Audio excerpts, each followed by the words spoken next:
Olá, alunos e alunas, aqui é o professor Israel Seric e nesta nossa videoaula nós daremos continuidade aos nossos estudos na disciplina Currículos e Programas.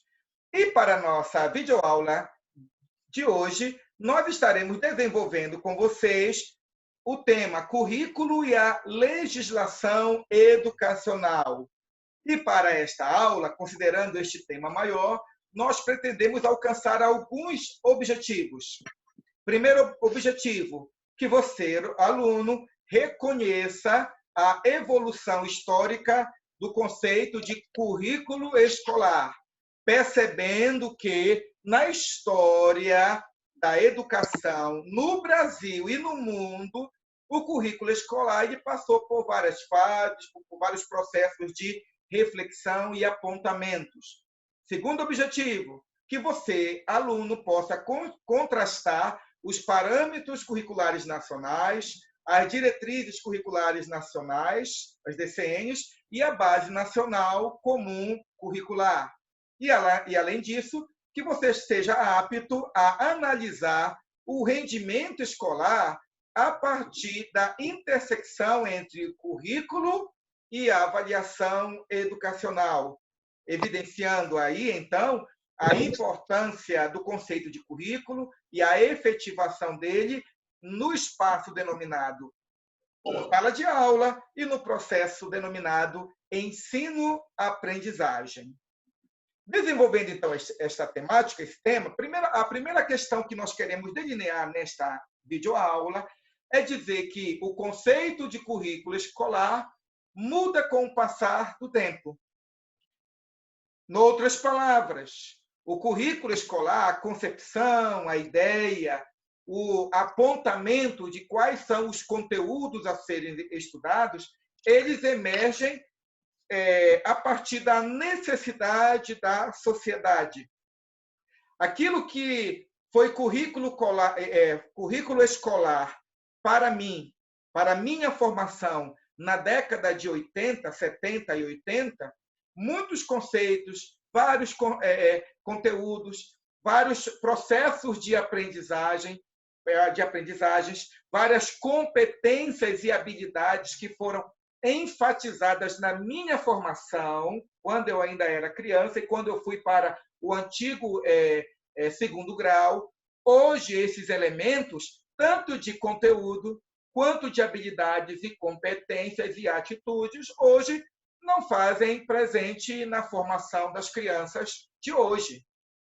Só para vocês terem uma ideia, na minha época, nós tínhamos uma disciplina denominada Educação para o Lar. Nessa disciplina, todas as crianças, meninos e meninas, aprendiam determinadas questões peculiares próprias da vivência em casa.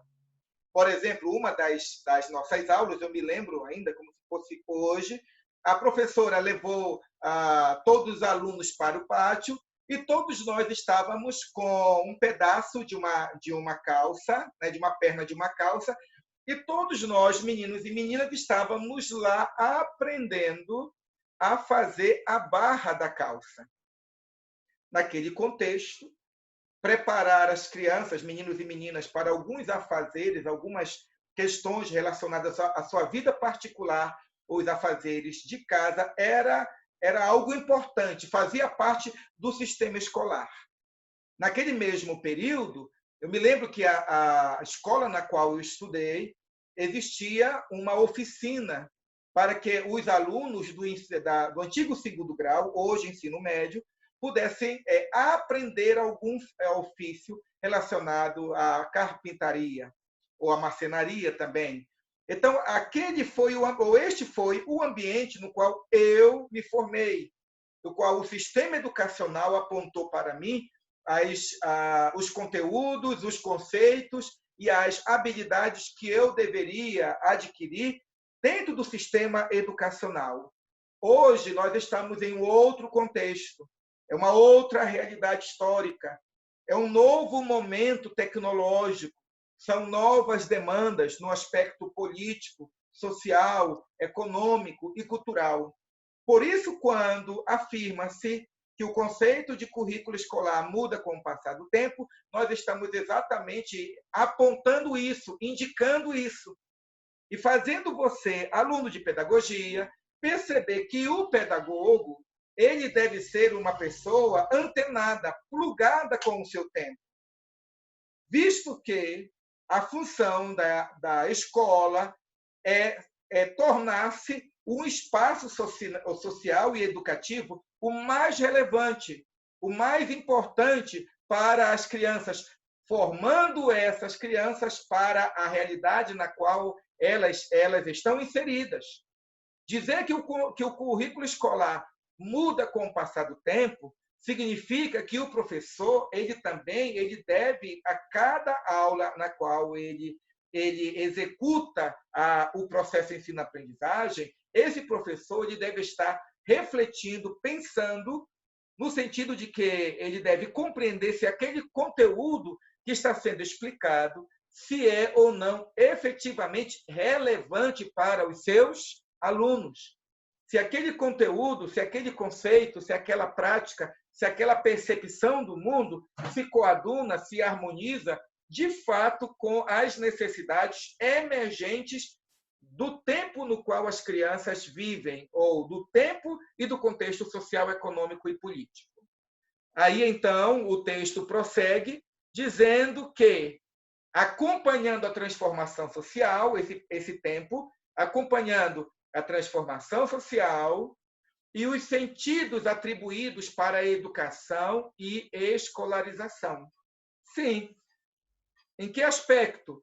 Porque, de acordo com o tempo no qual o professor ele desenvolve o seu fazer pedagógico, no qual ele exerce a sua profissão, ele vai perceber que, em determinados momentos, o seu trabalho como professor perante a sociedade vai ser mais valorizado, menos valorizado, vai ter um eco ou uma compreensão de sentido, de percepção de valor e assim por diante, né?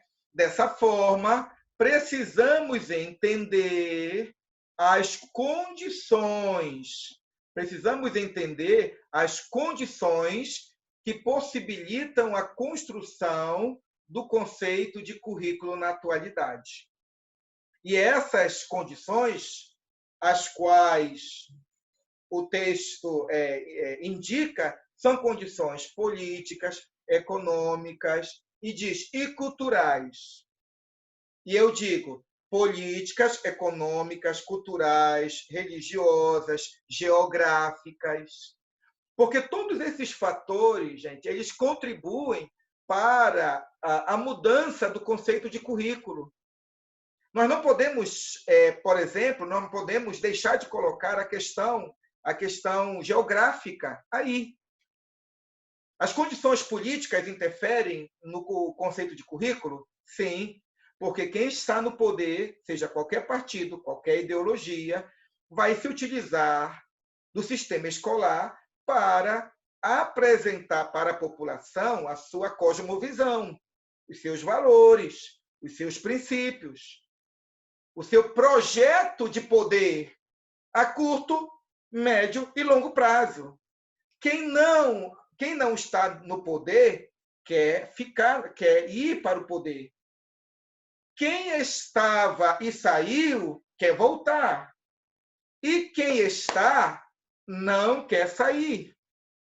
E um aparelho do Estado que contribui significativamente para a manutenção da política, da manutenção de determinados grupos políticos ou ideologias políticas, é a educação, é a escola.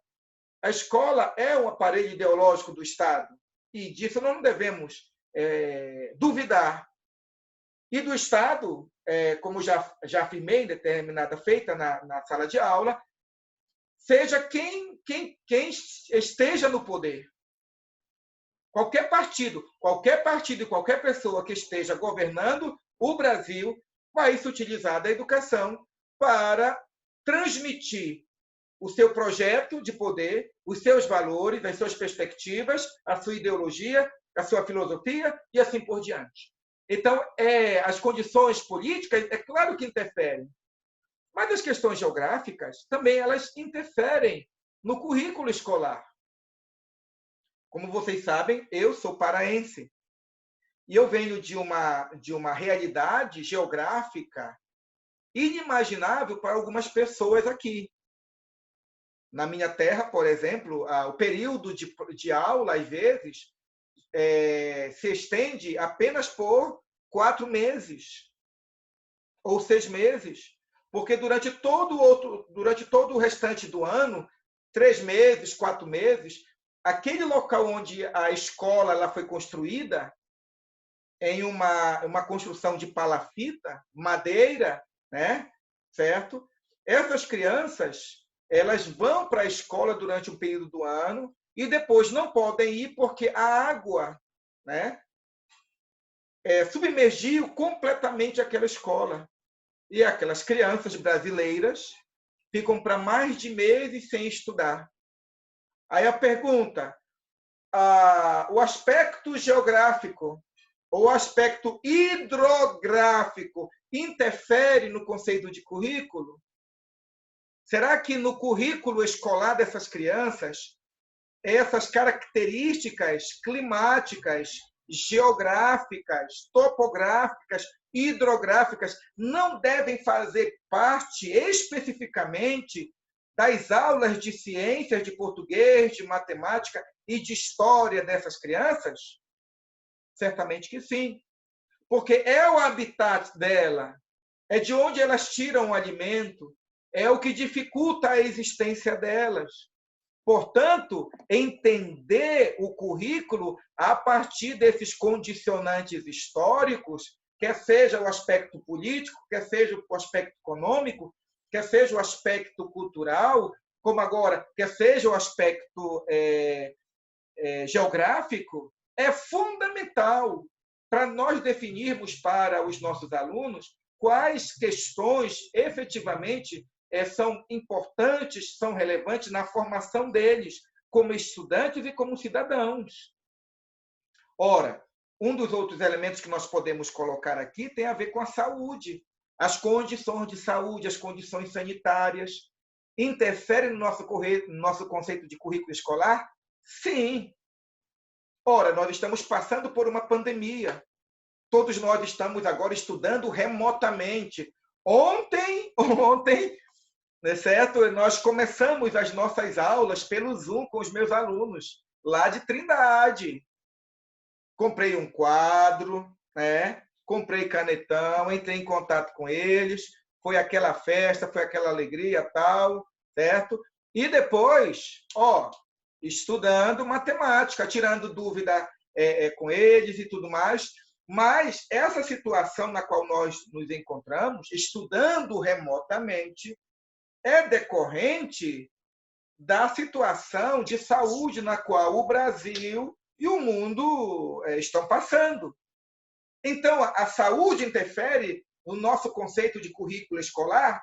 Certamente que sim, porque nessas últimas semanas, as atividades de português, as atividades de ciências, as atividades de matemática, as atividades de história estão, de várias formas, conectando a questão do coronavírus e a matemática, coronavírus e ciência, coronavírus e geografia, coronavírus e português.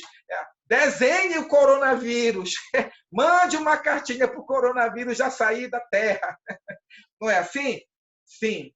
Portanto, é preciso entender que o currículo ele muda com o passar do tempo e ele, então, ele sofre essas interferências de acordo com as condições políticas, econômicas, sociais, religiosas, geográficas e assim por diante, de dado momento histórico, que possibilita a construção do conceito do currículo na atualidade, mapeando as ressignificações pelos quais o tema passou nessas últimas décadas. E é exatamente a ideia do nosso texto, é que o conceito que hoje temos de currículo também passou por um processo de reflexão, porque os teóricos da pedagogia e de outras áreas como da sociologia, se debruçaram sobre o currículo como elemento importante na formação das pessoas e como elemento ideológico para coisificar mentes por meio da estrutura do sistema escolar. E eles se debruçaram e chegaram vários conceitos, várias ideias que nós vamos desenvolver nesta aula. Continuando, gente, o desenvolvimento da explicação desse conteúdo, nós vamos ver o seguinte: a sociedade sempre se preocupou em definir o que deveria ser ensinado de geração para geração. Sempre ocorreu isso. Ainda hoje, olha só, eu penso que vocês já passaram por essa realidade, por essa situação. O seu pai, a sua mãe, né, algum dia, olhando o seu caderno, olhando os conteúdos, ou vendo as suas atividades, algum dia o seu avô disse: eu não sei por que vocês estão estudando isso. Na nossa época, na minha época, naquela época nós estudávamos. E nós estudávamos isso, aquilo outro. Os alunos saíam da quarta série sabendo ler, sabendo fazer todas as contas. Na minha época era muito mais pesado, exigia-se muito mais do que dos alunos do que atualmente. Algum dia você ouviu isso. Pois bem, naquela época, ou na minha época, certo? A sociedade, o governo, os pais, eles apontavam para o sistema educacional o que deveria e o que não deveria ser ensinado. Porque a partir daquilo que nós já falamos acima, a partir das necessidades da sociedade, a própria sociedade ela se vê no direito de dizer: considerando essa situação na qual nós estamos, é importante que o meu filho, que a minha filha, é importante que eu, como aluno da universidade, que eu saiba disso, que eu compreenda aquilo. Então, a sociedade sempre se preocupou em definir o que deveria ser ensinado, não de uma geração para outra. Vou dar um exemplo prático aqui para vocês. Nessas últimas semanas,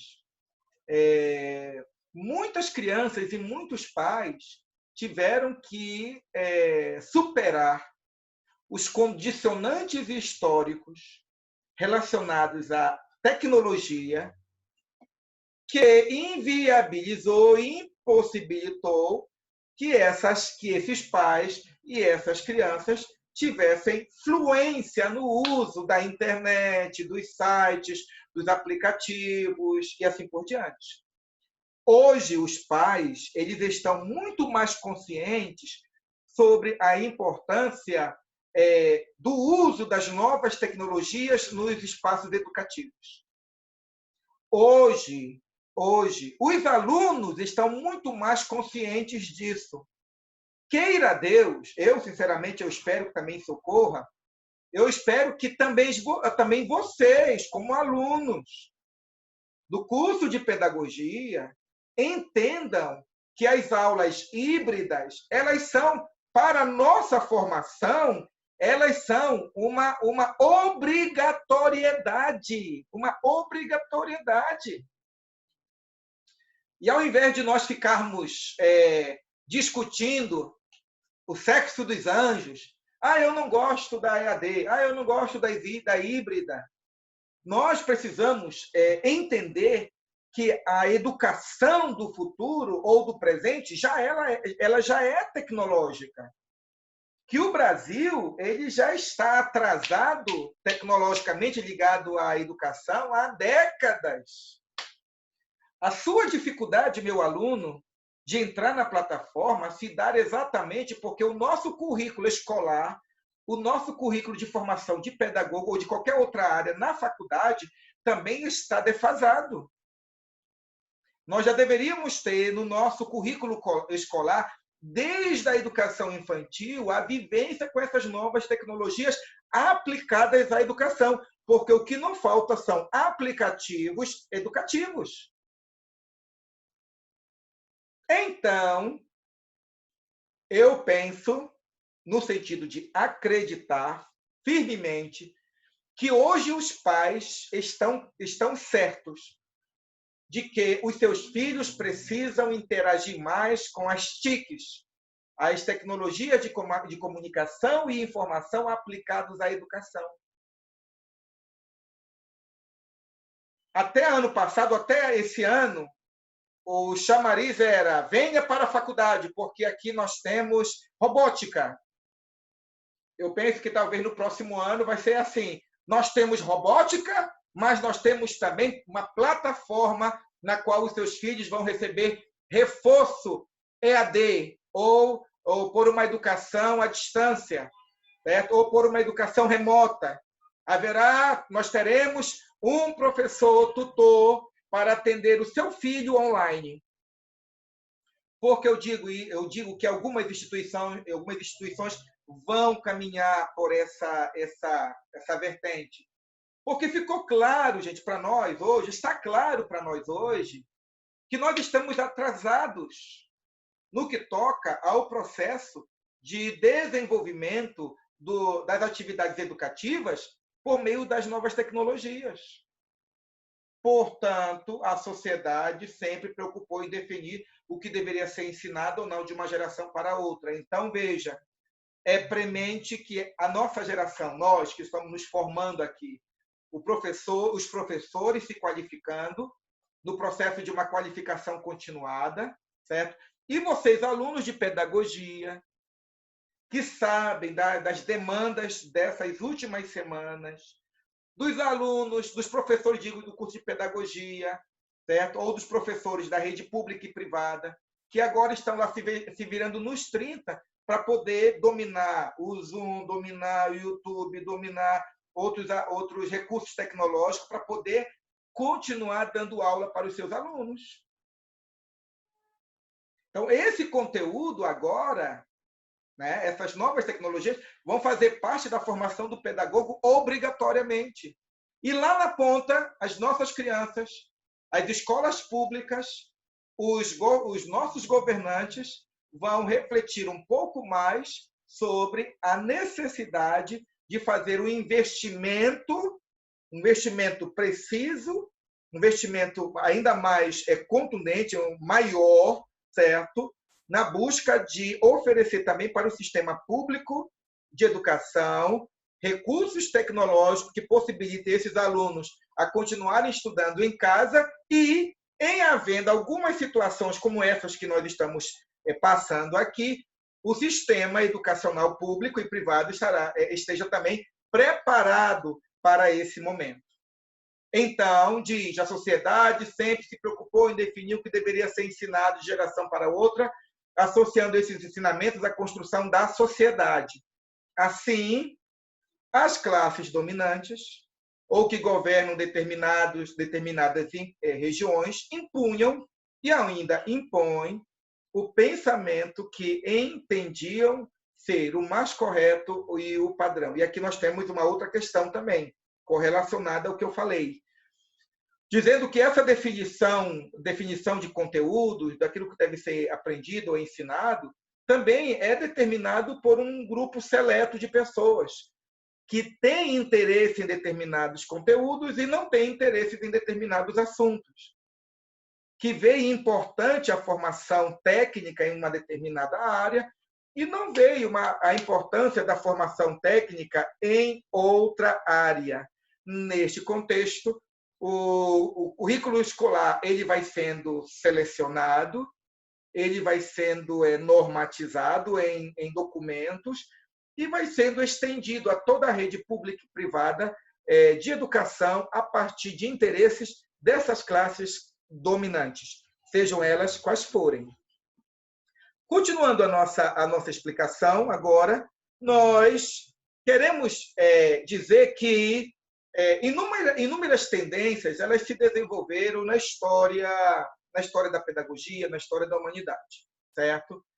Desde que desenvolveu-se a Renascença, o Iluminismo, o Humanismo, o Racionalismo, desde que esses movimentos filosóficos, esses movimentos pedagógicos, esses movimentos culturais se implantaram no mundo, uma nova perspectiva das coisas também veio juntamente com essas esses movimentos. Anteriormente, as lentes interpretativas do mundo eram as lentes da teologia. A Igreja Católica Apostólica Romana, ela praticamente detinha, né, um poder, ela tinha um poder hegemônico, certo? De definição de valores, de comportamento, de ética, de moralidade, e também a própria religião interferia até na própria ciência, quando se afirmava que o centro do universo era a Terra. Na medida em que veio a Renascença, e os escritores renascentistas começaram a olhar para o mundo pelas lentes dos teóricos, ou pelas lentes dos filósofos gregos, dos escritores latinos, essas lentes interpretativas do mundo, para além dos muros, né, do Vaticano, concederam a essas pessoas uma nova percepção do mundo. Eles começaram a perceber que aquilo que era ensinado nas faculdades, nas catequeses, impediam que as crianças e os adultos tivessem uma reflexão crítica sobre o mundo.